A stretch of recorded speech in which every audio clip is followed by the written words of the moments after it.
Gayle Stahlhuth, producing artistic director of East Lynne Theater Company.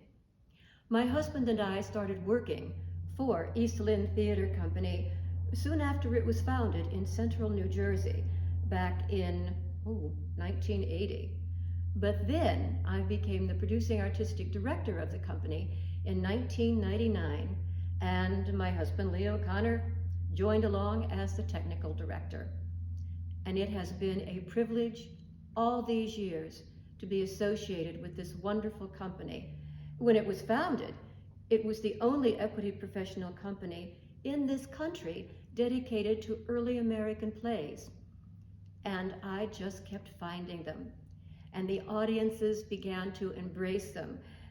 At first, I was getting a lot of, well, why aren't you doing the Neil Simons instead of what you're doing? We don't know these plays. We don't know these playwrights.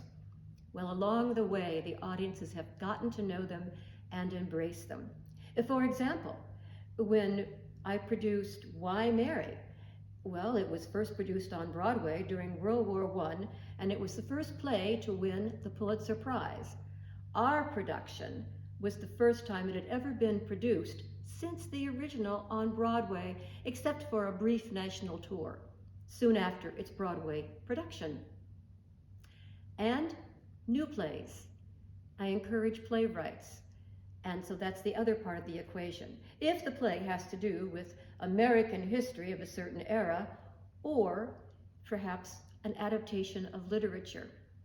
But it has been just a wonderful experience, unearthing these rare gems, finding new playwrights, and finding new audiences along the way, both tourists as well as the local Cape May population.